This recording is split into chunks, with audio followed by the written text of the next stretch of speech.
Hello, welcome to the Let's Talk About Living Your Values. I'm Amy Johnson, and I'm And here with my friend and mindset coach, Sheila Arthur. hello, everybody. Good to see you. Good to see you. And we are hosting these conversations, these talks, these sessions once a month on the 11th of the month at 11 a.m. Pacific time. And today marks the 1 year anniversary. Woohoo! So we want to celebrate that. Starting to do these conversations. Sheila, this is something we started on 11/11/2020 at 11 a.m. Pacific time. And now we are on 11/11/2021 at 11 a.m. Pacific time, and celebrating 1 year of talking about our values monthly and talking about how to integrate them, how to live them, how to align what we do with them and live a life that feels satisfying and fulfilling with direction and purpose.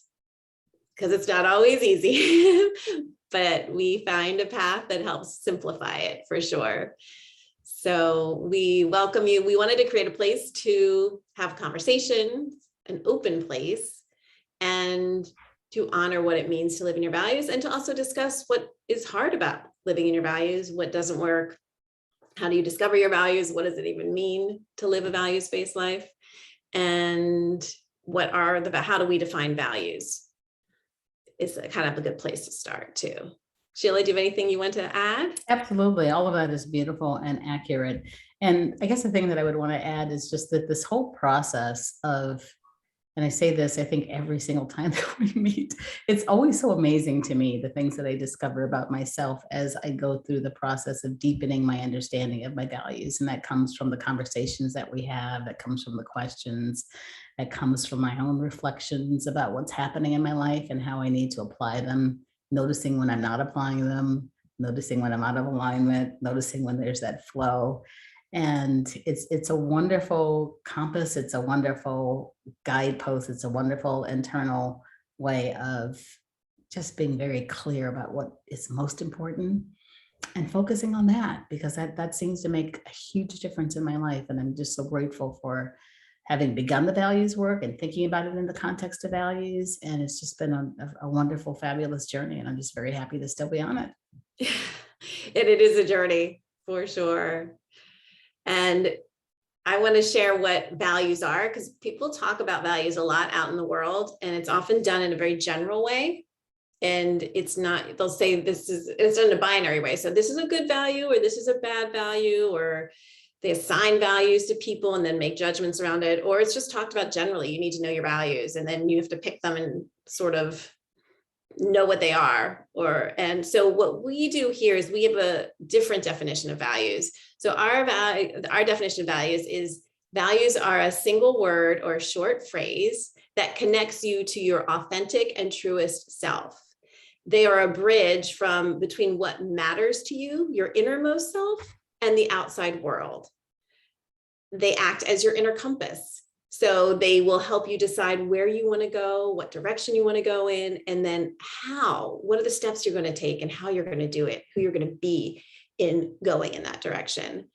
So it's a very personal process that we talk about here. It's not one that is determined by any outside social construct or religious organization or political organization, anything. It's really about you getting in touch with you. And that's what we do in the workshop, the Discover Your Core Values workshop. And then we talk about it every month in this way of how to actually live them once you discover them and name them and find out what they are.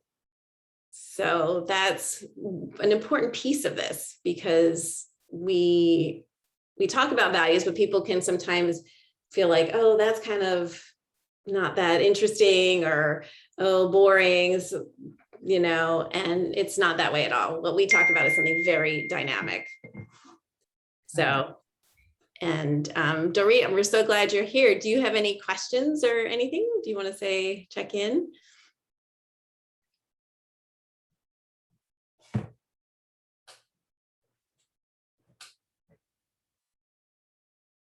I think you're unmuted, but I can't hear It you. looks like she's unmuted, but I can't hear anything.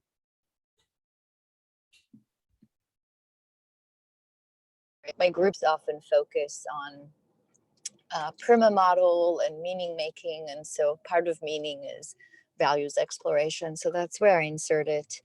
And also it's an integral part of I do dialectical behavior therapy for clients that self-harm or attempt suicide frequently. And values work is important with that work too. Oh my God, tremendously so. Wow. Yes. Absolutely. I've been doing parent skills for DBT. So I have learned a little bit about DBT with my daughter too. Yeah, it's great. I do friends and family. It's the same, parents, spouses, siblings, for people diagnosed with, well, not even just diagnosis, but really any emotion dysregulation that DBT skills are helpful for. So that's great. Yeah. It's great work. Thank you for doing that work. We weren't able to hear you in the beginning. What were you mentioned something about groups, but I didn't hear what that was. That I run groups for Oh. Positive psychology and so forth, and DBT, and values work is part of that. I don't know if you've heard that part. Yeah. And that Yes. I work as a psychologist. I run a trauma recovery center out of Harbor, UCLA. It's part of UCLA as a teaching hospital. So, and then I do research on PTSD. I'm an associate professor at UCLA as well. That's a little bit about me. That is such critical work, and I'm so glad that the values part fits in with what you're doing, because I think that it's part of that place of people just trying to understand who they are and what's important to them and how they're functioning in the world and how they need to function, right? And I know just in my own experience, just having, been in any number of therapeutic kind of situations throughout my life, of just how critical it has been to just understand self in a different way. And the values is it's one of those tools that is so helpful for getting to that place. So that's really exciting to know that it's a part of what you do. Thank you. Yeah, definitely. And it's important internally, I guess, for me to practice as well and come back to my own true north and notice the drift when values drift happens, and continue to question that, like around crossroads, but I think in general, just every once in a while. Absolutely. Yeah, we talk about the recalibration of values and how they can also evolve over time, but the essence tends to be the same, but there's an evolution. And in the work that you're doing too, you are so offering so much of yourself and helping others that's also like times when values can be used to help keep you caring for yourself too, that in that balance, that harmony of caring for ourselves as well as taking care of others. I know that just being a mom and helping other people, that I can sometimes fall into the over giving side of things, and the values help me recalibrate to more harmonious life, so that I'm not so that I can actually be there for others and show up in a way. And yeah, I mean, the way you speak about it, practice for well-being, overall yeah, I really like that. So it's a recalibration, and it's coming back to wise mind, essentially, if you think from a DBT perspective. And it's also self-nurturing, because it's like, to me, it sounds like you're saying, I count, I matter, and I'm going to recalibrate so I'm in my optimal health and well-being. Yeah, love that. absolutely. And you nailed it exactly. And also the values help in an instant be able to, it's a tool. It's another one of the tools that you can go to when you're not sure, to help bridge that inner self with that outer world. Because sometimes I can see something out there, but not really sure how to connect it internally, or vice versa. And that's how I use the values often to help me see how I can demonstrate in the world what matters to me. And then that feels really good. And I need the wise mind to help me do that too, to be able to access it and express it there. So it's so nice to have your perspective. Thank you. All right, absolutely. Absolutely. Yeah. Welcome, Carmelita. Hi, Carmelita. Are you there? Yes, I'm here. Okay, very good. Hi, welcome. Oh, We were just getting acquainted.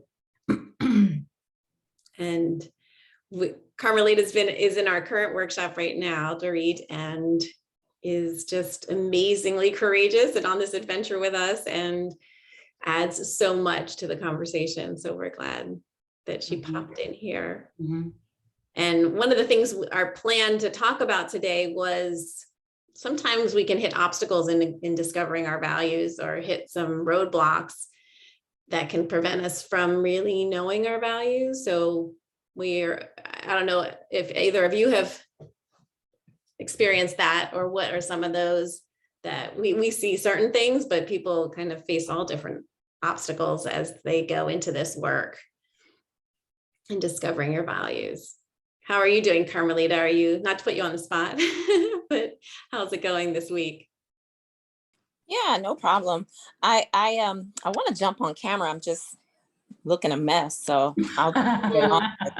I don't think it's possible. We want to see your beautiful face. There you go. Anywhere. Absolutely. There's no mess. It's beauty radiating. Well, thank you. Oh, But I think the main thing, like I was explaining, is just really being conscious of everything that I'm learning and applying those learnings.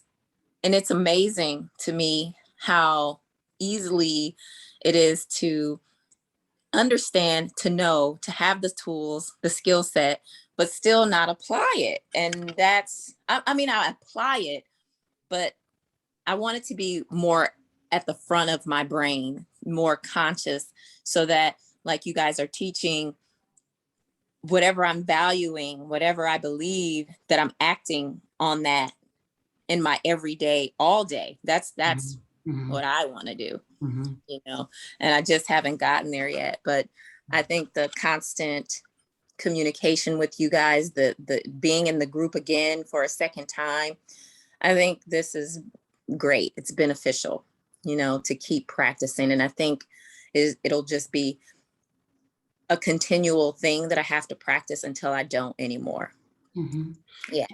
And I applaud everything that you're saying. And, and I'm not sure that there's an I don't anymore, because I think it's like the growth process, right? That happens in life as you keep allowing yourself to unfold, and more things, you get clear about more things, you allow more things to be. I think it's just an evolution, and it continues, right? So the whole part for me around, you talk about like getting to a place of like you know it here, right? But it hasn't quite seeped into here. So it's not quite something that you can just pull up, or it becomes part of who you are, right? And that's the work, right? It's getting to the place of having enough familiarity and being connected enough to those values so that they really do, when you use that word or phrase or think about it, it really does help you to make decisions. It does help you to navigate through your day, right? And the other part of that is that, and this I think is just so important, especially for me over the years, it's developing enough gaps, enough pauses in the day, because I can notice myself starting to react to something and I'm not really responding to it, but it might be an habitual reaction to something. I get triggered and I react, right?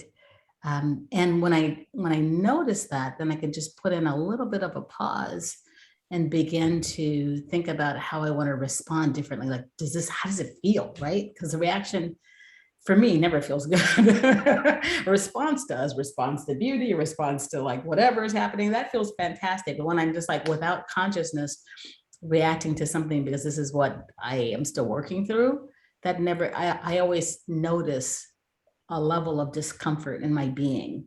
And so then I can pause and look at that and then say, oh, okay, that happened, right? So now I get to like reflect on my values. Now they become conscious in my mind. This is my process. Now I can like say, okay, I'm not crazy about the way I handle that, or not, I don't really want to have that experience. So now I'm aware that this is happening. And then I can start to catch it quicker and start to have that sense of creating that space to be able to do that.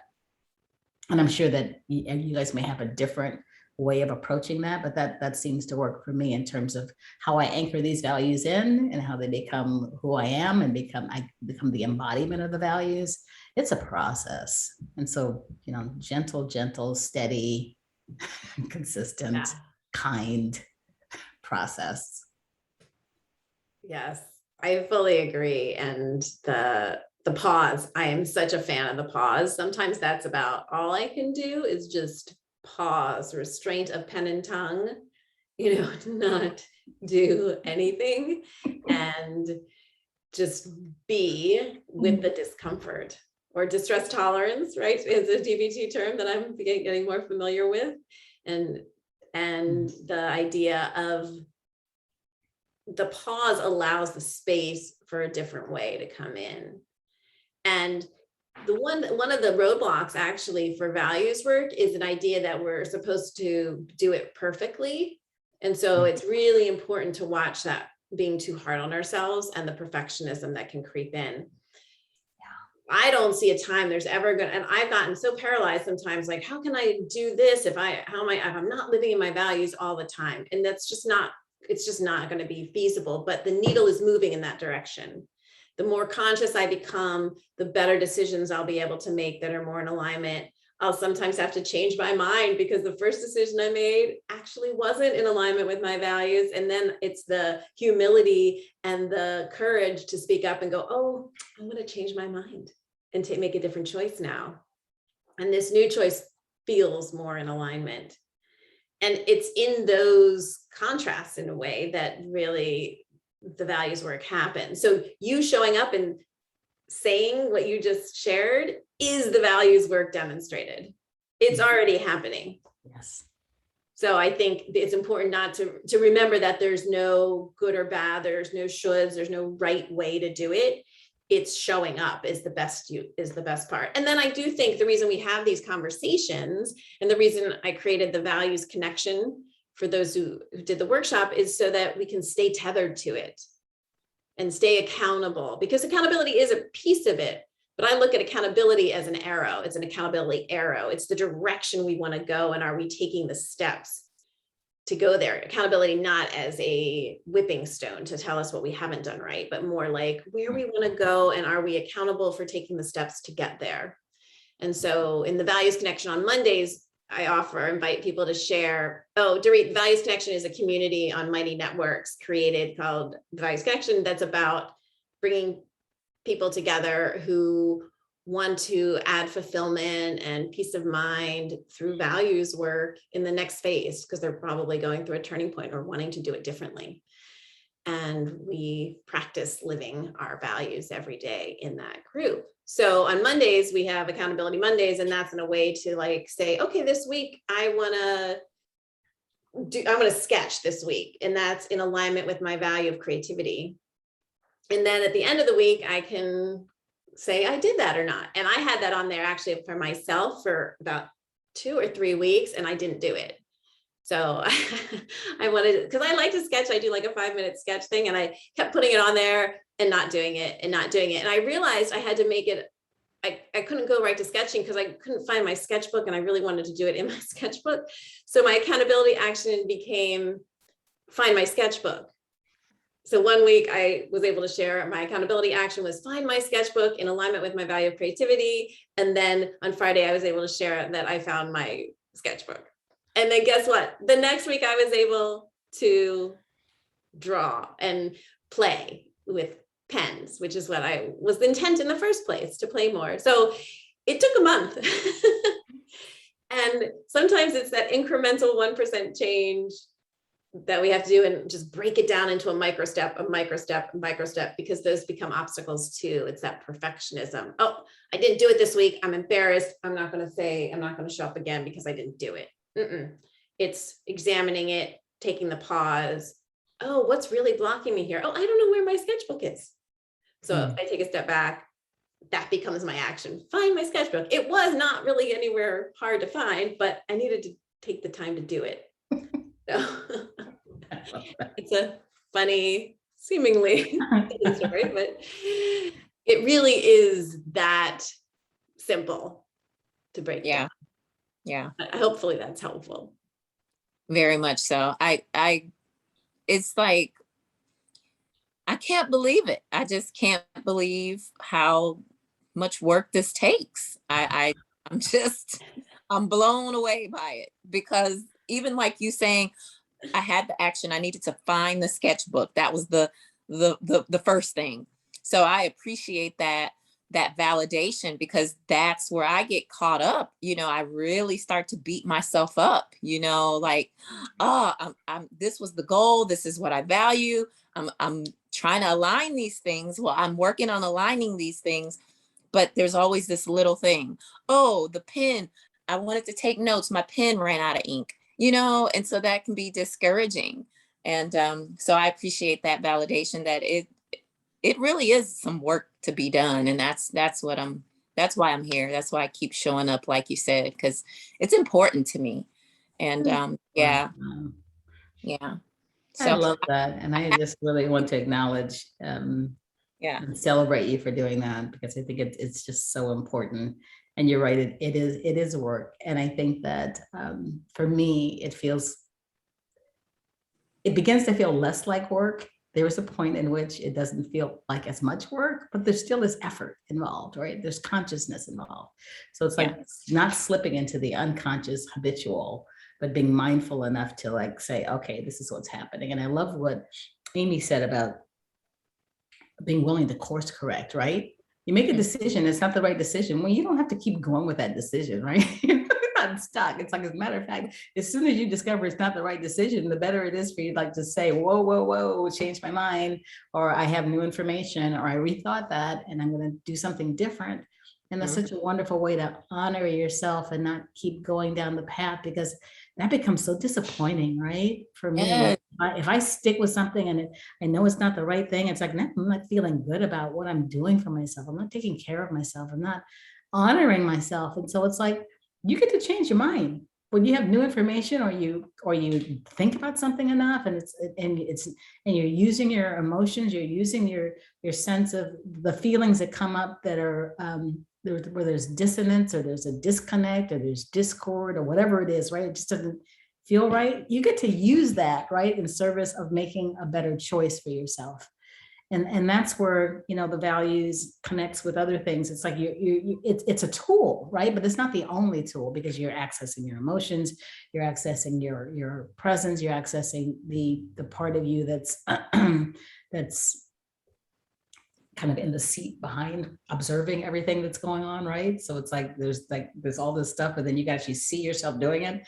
So there's this self that is in there that is like the deeper self, right? So you get to access that part. So it's like a lot of different things that you do to help make those shifts, right? So that you're living more in alignment, and the values is one piece of it. But then you're also engaging in all those other pieces, right? And I think the part about coming up short, that's like, oh man, that's like such a bummer, right? When we're just like feeling like we're failing on some level, like I'm not doing this right, or I didn't get it done, or there's still something in my way, and sometimes just observing that and just recognizing that, okay, all right, just allowing that to be is enough, because it gives you the space to make a different choice. And for me, that's always the best place to be, is when I have room to make a different choice, and I'm conscious enough to do that. It makes a huge difference. So I just wanted to share that with you too. Got it. Yeah. Yeah. And watching the self-judgment that comes in, because I can pretty much turn anything into a self-judgment. So I have to watch that. I would judge myself for judging myself. I was in my 20s. I had a therapist who was like, you're judging yourself for judging yourself. So watching that, I like am constantly aware of that, because that keeps me stuck when I do that. And I'll still do it today, but way less than I did many decades ago. And when I turn to my values, I look at them less as something I have to kind of live up to, and more to help me navigate those things. And it's a retraining it's a reframing in a sense too. Mhm. Because I think we're trained that we're supposed to live up to expectations of others, and values aren't expectations in that way. And we talked about, again, the definition of values, because it is less about outside influences, and the outside influences are so loud, it's easy to forget. So I really appreciate what you're sharing today, because it's so key to this work. And the messaging, we get a lot of messages that are telling us we're doing it wrong and hurry up. And it's hard to keep them out and listen inwardly. And that's why we want a space to do that. Like, that's why we created this monthly opportunity to talk about it, because we realize it's just not talked about a whole lot. So it's important to talk about it, and because it isn't like the littlest decisions as well as the bigger decisions of our lives, it shows up. Mhm. Mhm. Mhm. Yeah. I want to add that these expectations that are so hard to change the scripts around them, that's when I run into more and more values conflict, where Mhm. one value conflicts with another value, and they both seem important at the time, but one comes maybe from expectations society places, and one comes from more of an inner campus. But Mhm. because it's pivotal, like for a role, like I'm a single mom, so the value I have is to provide and nurture and create safety and so on, and that means that I have to keep working, and I have to make a good enough living because I'm the sole provider, for example. And that doesn't necessarily align very much with my core as before I was a mom kind of core. It was just be free, live for the moment, and feel a sense of abundance and not fall into scarcity. And I noticed that that's almost gone. Like the scarcity mode is so alive for me now. And it's not that I don't have enough. It's more that I worry about having made a choice to later in life first become a resource parent, and then become an adoptive parent, and then do it alone, and also have the enormity of some special needs and so on. And so then thinking about that's a value, the value of compassion and the value of giving and the values of reaching out to where I'm from, sort of my refugee background, and reaching out to refugees and being able to provide that to children. So that was very aligned. But now it's in that scarcity mode. Is how will I continue to work? And I'll need to work for like 20 more years at this rate. So unless I change and I sort of become a person that becomes in private industry and starts working for money, not just for the value. So that's what I'm facing. It's kind of a crossroads for me. How to shift to let go of the scarcity mode and still be a provider. So yeah. Oh, that's huge stuff. That's really huge. Yeah. When you were talking about scarcity, one of the things that came up for me as well was just around how I had this image of you spreading yourself so thin, right? There's so many things to be done, and Right. so there's not a lot of time, energy, and bandwidth to do all of those things and to honor all of those parts of yourself, right? Because they're all important, right? But it's like what takes center stage. And that scarcity piece, I think, is one that is like, oh my God, that fear of not Yeah. being able to provide, that fear of, not having the resources, whether it's the people or the money or the time or the energy. I mean, that's something that I grapple with as well, just around just recognizing that it's like, okay, like the self-talk, all the other stuff, it doesn't change it, right? But it's like, is there enough, so how do I notice when there's enough, and how do I make it so that that's not the place that I go to, because that's my fear place, right? Right. That's my fear place. And when I'm in fear, I feel less powerful. When I'm in fear, I'm more reactive. When I'm in fear, I'm not able to be as responsive.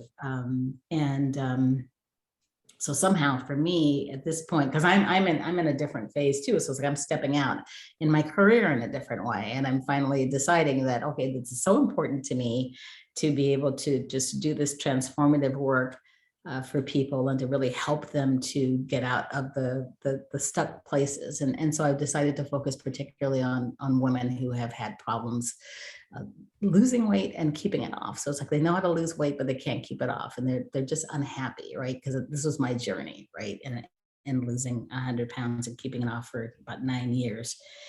It's an entry point for me to like, how can I help people to feel better about themselves and to reframe this experience so that it's not about this sense of not being enough, right? So that underneath that is there's this need to be fulfilled, right? So you're filling up on stuff because you're not fulfilled, right? Which leads to the values.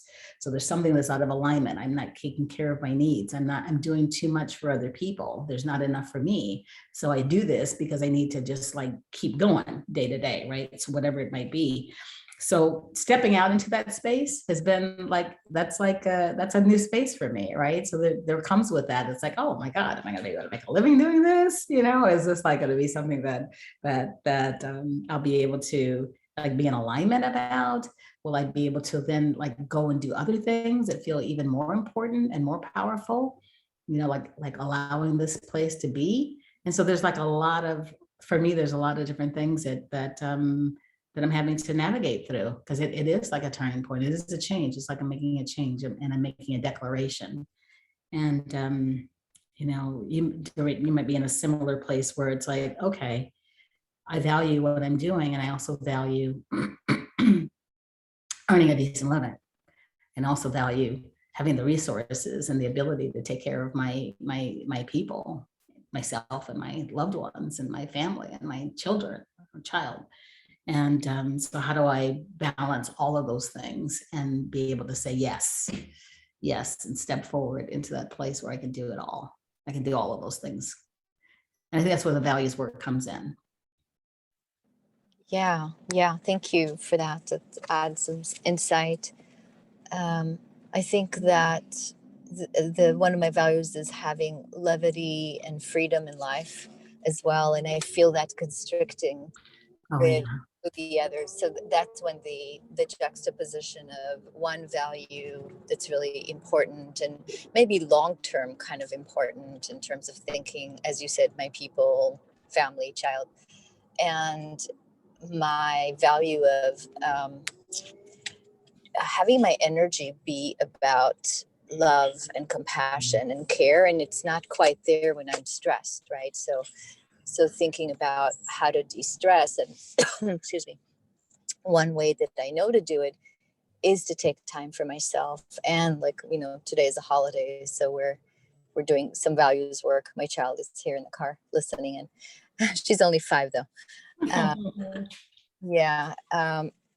And also just taking the day completely off and like going to breakfast together and going to the beach, but that's kind of how I want to live my life more generally, right, with that space and freedom, and I call it levity because it's free of that. I have to. Then you feel like you have no choice, mm-hmm. right? And so then it's hard to not drift from values, the core values, when you feel helpless around choices. And it's not necessarily something that I can solve, but just reflecting and being aware, that's where I am, and then coming back to my wise mind, like, where are my choices and what choices I can make despite the limit, and savoring that we have today. And tomorrow will be a 12-hour workday, but today it's a full day of freedom and yeah. Yeah, I That is so beautiful. Amy, go ahead, because I know you have a lot to say about this, because this is like, we had many conversations about this. This is kind of like so current, right? For our own lives. So Amy, take it away, because I know you've got something to say about this. Well, I just wanted to thank you for sharing where you are and what's going on. And there are so many influences on our lives. I'm a single mom too. And my kids are a little bit older now. One is 19 and the other is 16, my girls. And I've taken I live a creative life and have some space in it. And also my value of sustainability also implies financial sustainability and sustainability of my well-being, as well as caring for the earth and reverence for nature and all of that. So I use my values to help remind me that if I'm not doing, so it's kind of the flip of that too. So sometimes one of our values can be we could be over, what would be the right word? Just saying, like, out of balance, right? So we go to one value over other ones too often. And then that's where that recalibration kind of comes in. And having a core set of values, like 5 to 7 of them, allows us to be able to see where those are and to do that assessment, and getting really specific about the values allows that to happen in a new way. So one of my values is flourish. And I wasn't feeling like I was flourishing, even though I had more flexibility of time. And that's what I've really prioritized for myself, and the autonomy for myself living. And at the same time, I wasn't flourishing. I just felt like I was just overwhelmed with the things I had to do. And I just think sometimes the world is structured that way. We are a doing world. So when you start talking about expectations of the world, I think therein lies a huge piece of the problem. So we have to really chart our own way and find that the clarity within that. So for me, being able to, flourish became a value that I realized I wasn't activating. And it tends to be the one I put aside sometimes. And so I've had to make a conscious effort to put that one up, because I'll go to integrity and I will go to sustainability first. And those are not, that's not how I want to live my life only. And I mean, I want to have integrity and I want to live a sustainable life, but those are much more about being the provider and being good and stable and security. But I heard Esther Perel say the extreme form of security and stability is stuck, right? So I can get kind of stuck in those, as opposed to flourish, which for me means about blossoming and blooming and being light and enjoying the moment and smiling more and having fun and playing and sketching. It took me a month to do a 5-minute sketch. Now, I don't mean that as a self-judgment, more just the recognition of my life isn't structured that way because I feel such a responsibility in life. But what my values can help me with is creating more time. So even if I committed to over the summer to do 5 minutes of fun and play for myself at least, and sometimes it went longer, and that just meant sometimes skipping down the road, taking a dance class online, just cause, things like that just allowed me to have more fun in the moment, as opposed to always kind of being in the problem solving mind. And I think that's one of the challenges of being a single mom and taking care and being the nurturer, the one who cares for our children, and then also the provider, because we can't really do both at the same time. And there's an expectation we're supposed to. So it's really about harmonizing it and finding the balance. And for me, it's having 7 values to look at. So I'm not always going to the same ones. And then where can I make that incremental adjustment as opposed to it being extremes, black or white, and where can I find more space for that in there, and find the flourishing moments, because I want that in my life. I love that. That's wonderful. I love the flourish idea. It's something I read and study quite a bit from, again, positive psychology, and as a whole study of flourishing, and that makes so much sense. So yeah, thank you. You're welcome. And I'm glad you came today to talk with us about it. So, and thank you for all the work that you do helping others. And I also want to just share, you deserve to also feel like you can have that for yourself too. Yeah. Right. Thank you. Right. Hi, Yeah. Terry. Yeah. I'm just going to say that I find that having the values are so important just for yourself and your own well-being. But the larger piece of it for me is because when I'm a better person, I can give from a different place, right? So I have more to give. My cup is fuller, or there's more, it's overflowing. I have more access to ways of being of service and to making a difference for people when I feel a sense of groundedness and presence and on purpose, whatever it is, right? That joy, just that joy that wells up, and that I can sustain that and feel that every day.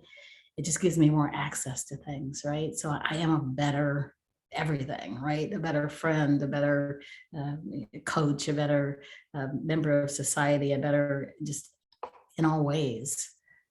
It just so it's so allowing that, and that's such a hard thing for women, right? It's just allowing that. It's like we tend to take the scraps, right? Or just to take a back seat and to just be so mindful of other people's needs, right? And this has been my journey, particularly growing up as a very sensitive person, an intuitive kind of person, an empath, right? Just feeling everybody's stuff, right? And like learning how to like sift through that and know what belonged to me, and how to, when I created healthy boundaries, that I was better human being, right? A better listener, a better friend, a better, just in all kinds of different ways. And so that's just been just a great kind of a way to just remind myself that this work is so important, because it's important for me, and it's important for me, it's important for other people, because I just keep making a difference. I get to make a difference. I get to show up differently. So just wanted to add that part. Welcome, Terry. Can't hear you. You're on mute. There you go. All right, thank you. Yeah, I'm sorry I'm late. Oh, no worries. One thing after another, but I see that you recorded this one, so I'm gonna take the time to spend the time with you when you're all doing other things. That's perfect. It sounds like it's really good. I love the word flourish, and I think that's a great goal. Yeah. Put the things together that. It is such a powerful word. Ooh, yeah. I love it too. Yeah. Adding that to my values was like, I had 6 values for a while, and then adding it as a value was so powerful, because I realized that was missing. And so I wanted to ask both of you, do either of you, how are you doing with your list of 5 to 7 values? Do you want to discuss any? Are you having trouble weaning them down, or is it getting clear smoothly for you? Do you want some support around that? As part of the workshop? Right. I have courage at the top of my list, and I think that's a hard one to put at the top when I think about it harder. Do you have, what are your other ones? What do you have as your 5 to 7 or? I just had it in my hand. It's just been one of those everything is everywhere days. Mhm. I understand.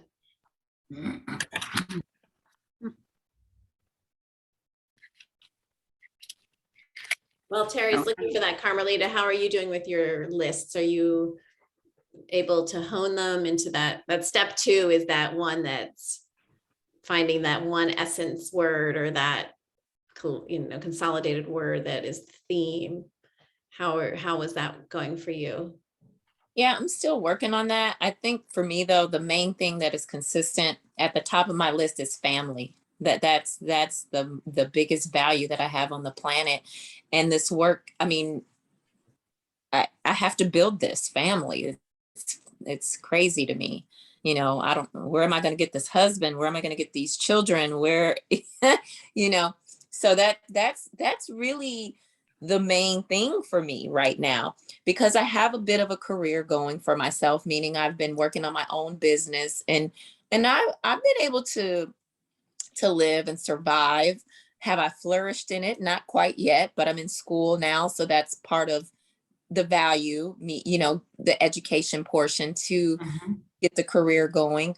And but really at the end of the day, I said, if there's anything that I'm going to regret, it's going to be that not getting that done. So then that's really been my main focus in this values work. Is it has showed me that I'm not aligned whatsoever. I'm not aligned to my values. And I think that explains why I have that dissonance, and I'm a little bit, you know, I'm just not fulfilled. I'm not fulfilled. I have joy though. So it goes to it. Mhm. The doctor, I didn't catch her last name, but it's so weird because I'm living certain values, but some of them are lacking. And so then there's this emptiness that I feel, Mhm. this dissatisfaction. Mhm. And think about that. It's really around having, I have some really great friends, but there are other places. I need to Mhm. build all of that here where I am. And Mhm. I've been successful at that. I haven't flourished at that. So that's the main thing that I'm focusing on. I haven't brought in everything, but education, family, health, vitality, Mhm. uh, you know, resilience, and just keeping joy. Those things are things that I really value. So yeah. So so the family part is that's a big one. I mean, that's really a big one. So there's I guess the question that I have, the first question that comes up is what will you feel when you have that? When you have the family that you want, what is the feeling that you expect to have when you have that? Well, I hope that it'll make me feel purposed on the planet. You know, reason to be here, to be a feminine woman. And I understand now that really I do value like taking care of, you know, taking care of somebody and Mhm. being the Mhm. boss too, you know, like I need to be the boss of something, you know. And when I say that, not just meaning I'm going to dictate, but I really need something to own, you know. So I'm working on the dog thing because I feel like that's going to be the first thing I can be the boss of. But yeah, I think that it'll just create so much It- purpose for me as a woman. choose a dog over a cat if you want to be the boss, right? Yeah. Just as a word. Yeah, and it's like, so it's like, you know, that's like the sense of purpose, the sense of giving to another human being, or being a steward, or being like the person that shapes another person's life, Yeah. or Yeah. that you, or like the sense of having somebody be dependent upon you or needing you. Those seem to be like what's underneath the word family. When you think, I mean, like, you know, the larger word, right? So what is it about family that is so powerful to me that I really Mm, want to access, right? So it's mhm. like, so the family is like one piece of it, but there's, I would invite you to think about what that creates for you, what need that fills for you. Because when you think about the need that it fills, then that becomes kind of that's the central core of what the value is, right? So the value is that nurturing, or the value is, whatever, that's that intimate connection that you would have with a partner, or, walking through life with somebody else in that way that's different from friends and different from, anything else, right? That's special, a deep bond, so those become the things that represent that piece about family. When I don't know how it resonates for you when you think about the word family, if it gives you all of that, because maybe family is a piece of that, but there's like more layers to it. It's around that connection. It's around that belonging. It's around creating something that is uniquely yours. Like there's all these other pieces to it. It's around having that, not just the dependence, but the interdependence that happens when you are in relationship to something, to an animal, to a person, that they need you, you need them. And there's this give and take, this is energy exchange, is like really powerful, right? So I don't know, Amy, what do you have around that? I think that's beautiful, Sheila. And the word belonging really was what I heard underneath a lot of what you were saying, Carmelita. And I think one of the things with values too, and this may be why you were feeling like you weren't living up to it, is we want to, it's about how we're going to be with our family. As it's hard when we have a value as a thing that we're trying to create as a goal. It's a different than a goal necessarily, or a dream, or a desire, or a vision. Our values help shape it. So the value is who you want to be, or as Sheila was asking the questions, like what are the parts of the family that are resonating with you, or that you're feeling that pull towards. So like if an exercise to do, I don't know if you've ever done like a word map. Do you know what a word map is?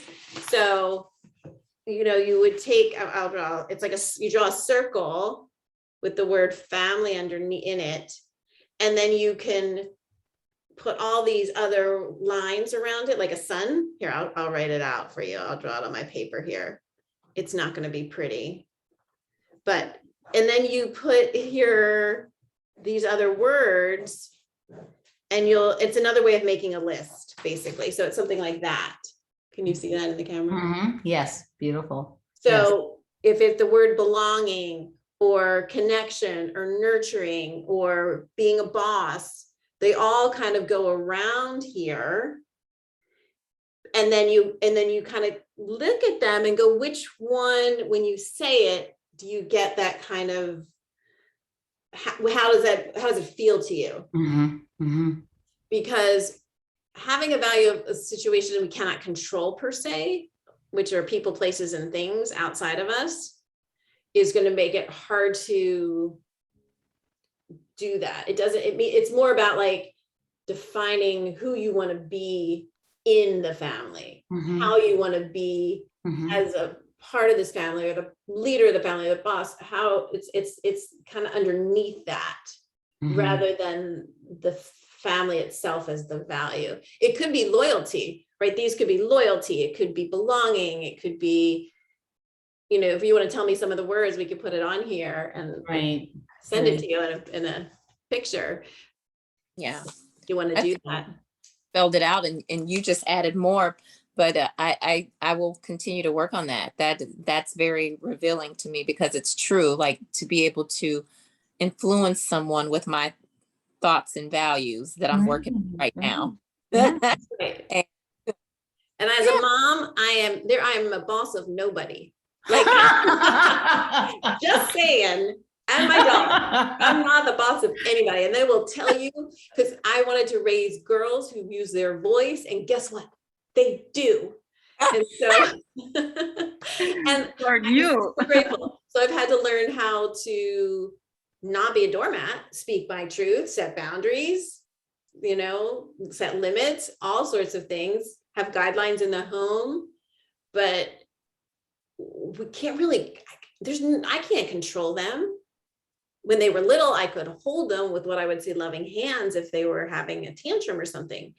But unless I'm going to intimidate them or seduce them by like bribing them, I did used to bribe them for airplane trips because I never gave them things like that. So I'm like, you do this, you get a ticket, and the ticket lets you buy, like that.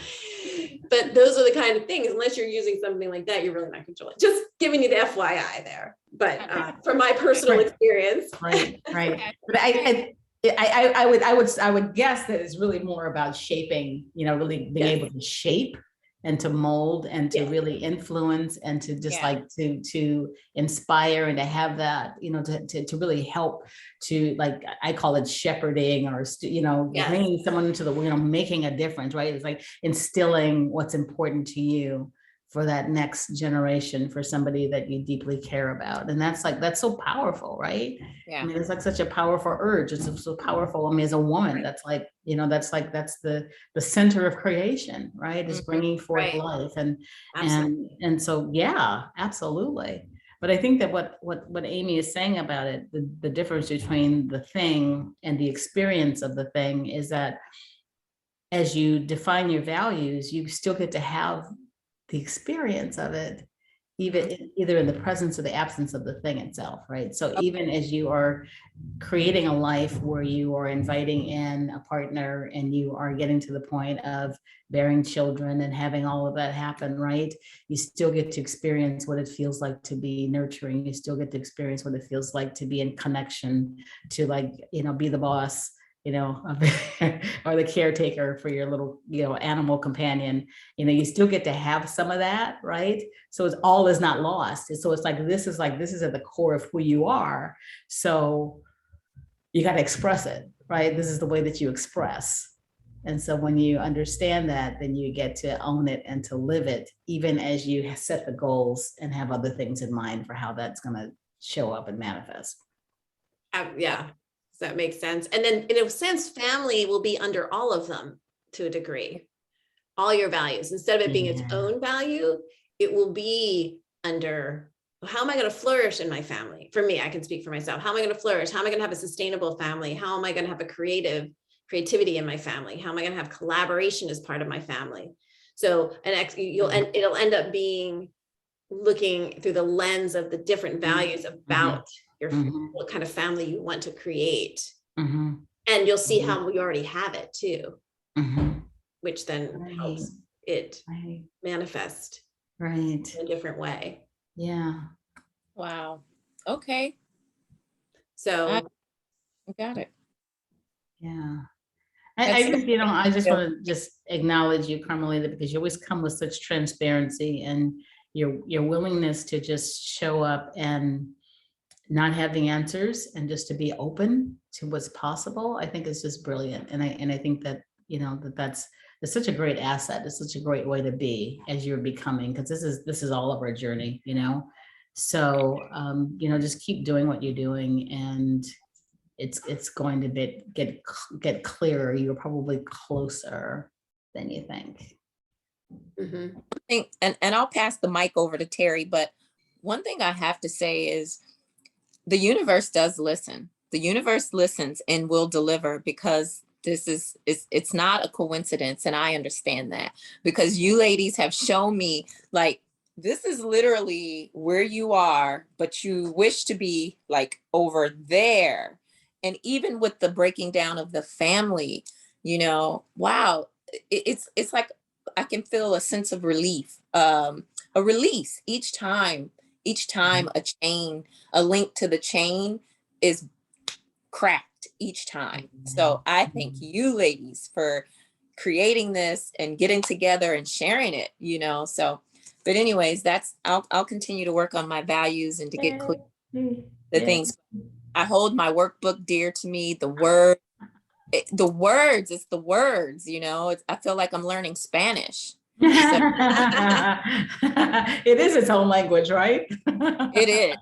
It is. So yeah. but thank you. I'll let Terry take the floor now. Terry, we've got a couple I minutes. just wanted How do we thank support you? you, Carmelita. That was great. And I wanted to say to you that one of the things about a dog is that it's always happy to see you. Whereas with family, it's not always true. Oh, yeah. Oh, and animals are so in the present. They're so in the present moment. Oh my God. That's the brilliant part. They are just like so happy just to exist, right? They just bring that perspective. It's like, yeah, life is good, right? They're just happy. And it's a lot of fun. It's a lot of fun having an animal. Absolutely. Well, I did find a list. I think they're a bit broad, but I see that courage and integrity and trust and honesty and autonomy make the top right now. And I think what courage applies to at this point is the courage to let go, letting go of sentimental things, because they're just things, and I don't have to have the things to remember the experiences and the people. And there's some kind of protection in keeping it, but I don't really need the protection either. Sort of like the protection of, I'm not sure, protection, but anyway, trust is a really big issue. And I think as I've grown to be the age that I am, it has come up more and more because of different things that have happened between friends and my husband and I. And it seems to be such a mutable value among people. I mean, trust and truth, I think, have a lot to do with each other. And so, there's a lot of different things that build trust, and there are a lot of different things that break down trust. And so I've been trying to make a kind of a one of those kind of word in the middle, and then all the things that are tangential to it about trust, and truth was one of them. But what's that reminded me of that word chart was that in my classroom, I put the word love in the middle to find out what all the words were attached to love. And it was incredible in a classroom of international people, all the different things that were attached to the word love, with love in the middle, and all these parts. I mean, just like yours, like that. Where did it go? There. And all the kinds of things. And I think love should be at the top of the list, actually, in values. It's such a complicated word. And all these others, like family and connection and autonomy and thriving and flourishing, it seems to me that, and you yet have the sign right in back of you. You are love. Yeah, so I think I'm in the process of moving love to the top as a value. Right. Yeah. Yeah. I think that you're really starting to make some progress in terms of like really going inward to figure out what is most important to you. And I guess and they're all going to, I mean, like love is like everywhere, right? So it's like, it may be at the very top in terms of how you operate, and like I would have a harder time, and I don't know what your position is on this, Amy, in terms of ranking your values.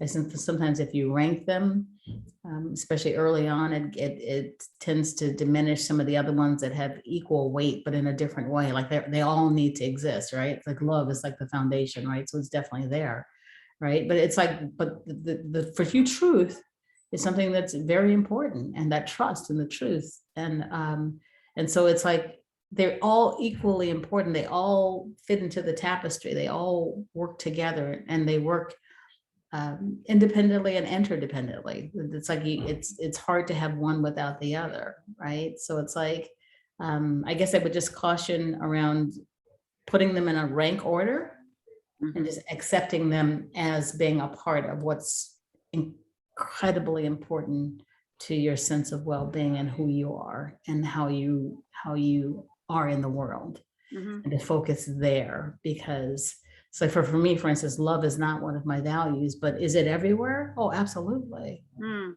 Right. The same with courage. I don't have it. I haven't named it because I have other ones, but courage fits. It allows me to do those things. It allows me to be authentic and to be authentic and to be true. Mm. Because if I didn't have the courage to do that, I would shrink and I would not be my best self and I wouldn't show up as I am. I'd try to be somebody else. So courage is there and it's a part of it, yet I haven't named it as the value. And love is in everything, right? Because it's self-love, it's love for others, it's love for the environment, it's love for nature and all sentient beings, right? But in my value, like reverence for life, it's not, I don't state it as love, but love is definitely a part of it, right? Mhm. So it's getting to like the essence, and sometimes the words that we've associated with those words that we have, honesty, integrity, freedom, they're amazing words. Do they really get to the core of what's important for you and how it's important, how it shows up? And so it's just keep drilling down and encourage you to keep drilling down. What is it about love that's so important for you? What is it about her being courageous that's so important for you? And see what else comes up for you around those things. Great, thanks. Beautiful. And it's after 12. Oh my gosh. Yay. Yeah. Okay. So we And I just want to thank you both absolutely for being here, doing this work, showing up time and again, and celebrating with us too, because we've been doing this one whole year. Woohoo. Woohoo. And I love it. yeah, and and as Sheila said earlier, it is just a process. And I also wanted to just say to what you were saying earlier, I tend to not rank my values.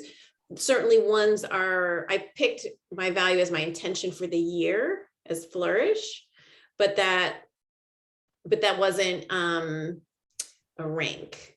It was just meaning I was putting that in the forefront of my mind for the year, because I was recognizing that I wasn't living it as much as I wanted to.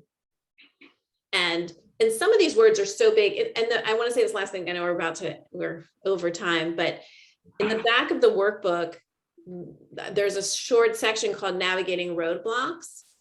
And that may be helpful to read too, because some of the things that we talked about today are in there, and it may give you some ideas about how to find your way through this. Because what I would say is, how does that word feel to you? Truth or trust. So for me, truth and trust is part of my integrity value. And because integrity is about walking the walk, doing what I say I'm going to do. So it's like, which ones when we talk about rank, we don't talk about rank, we talk about what's on top, and what are the ones underneath it. Mhm. Not necessarily ranking the values, but ranking the groupings. Not ranking the groupings, but gathering the groupings and picking one that is the one that resonates the most with our It's just inner. finding that word or phrase. Finding that word or is phrase, really just yeah. like, oh yeah. It may be a phrase too, Yes. about the truth and honesty. And then some of our groups can kind of come together too, if they're similar. So, but as I said, we're at 12:10. We will, yes, and we will, and to We'll be pick it up continued. on Be continued on Sunday. on Sunday for sure, and also go into values connection, so we can have a conversation in there too about Yes. it as well. Yes. There's some Yes. prompts in there to answer. Yeah. Okay. Okay. Thank you both so much. Thank you. So glad. Yeah. And you, Amy. It Thank was a you. pleasure. We were Yeah. going to do a minute of silence for Veterans Day to thank all those who've been of service. Would you all like to do that with us? I would love to. Okay. I'm going to set a timer for us to do that. because Sheila and I were talking about, we recognize that people who have been of service make it possible for us to have the freedom to do this work. They do sacrifice so much. We both have family members who have, and I know their reach is far and wide. So let's take a minute to thank them for their sacrifice and their families' sacrifice too.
Thank you.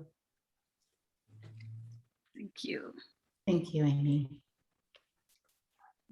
Until we meet again. Okay, thanks. Okay, Thank bye. Bye.